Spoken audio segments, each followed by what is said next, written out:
Good day mga guys, welcome back to my channel, Leo Cads Mix Video. Ito po yung ginagawa namin dito sa Islardin del Mar. Nagpapakintab ng bato, hindi lang bato po yung pinipintahan namin dito guys. Lahat ng mga rooms dito, cottage, kami po yung nagpipinta. Kung bago pa lang kayo sa channel ko, sana huwag niyong kalilimutang mag-subscribe, like and share, and click all notification bell button para updated po kayo sa mga bagong video ko. Leo Cads Mix Video. Guys, ito nga pala yung bagong restaurant ng Islardin del Mar. Hindi pa natatapos. Abangan po natin yung opening nito. Napakaganda talaga dito. Siya nga pala, ipakilala ko sa inyo yung kontraktor ng landscape dito. Arman Lastimoso guys. Ito po yung kaibigan ko. Hindi lang yan mga guys. Ipakilala ko rin yung kontraktor namin sa pagpipinta, Nicanor Soyom.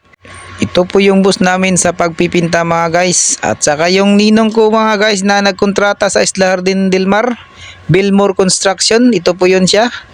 Naghahay sa Leo Cads Mix Video.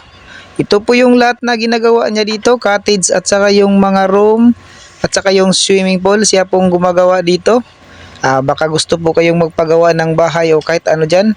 Punta lang po kayo sa Islardin, makikita nyo si Beltran Morales, Billmore Construction, at saka yung pintor na si Nicanor Soyom, at saka yung landscaper namin na kaibigan ko, Arman Lastimoso. Ito po yung lahat ng aming pinipintahan guys. Abangan nyo talaga yung pag-opening nito guys. Makikita nyo napakaganda talaga ng swimming pool ng Islardin. Tara guys, iikutin po natin ang buong swimming pool ng Islardin. May dalawang island po kasi ito sa gitna. Tara, ipapakita ko po sa inyo ang dalawang island ng swimming pool ng Islardin. Ito po yung flooring ng swimming pool ng Islardin guys. Under construct pa po ito.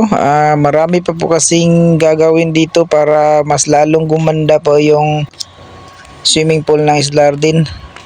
White cement po yung ginamit dito sa flooring guys para malinis tingnan. Ito na po yung dalawang island guys, paakyat po tayo.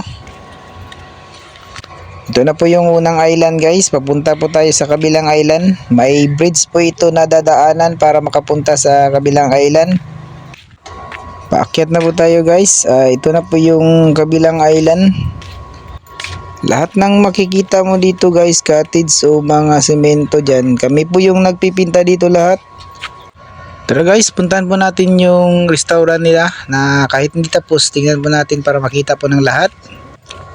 Ito po yung harapan ng restaurant nila mga guys. Andito po ako sa itaas. Ito naman po yung itaas guys, hindi pa natatapos. Tara guys, sa kabilang side naman po naman tayo para makita natin yung swimming pool na kung gaano kaganda.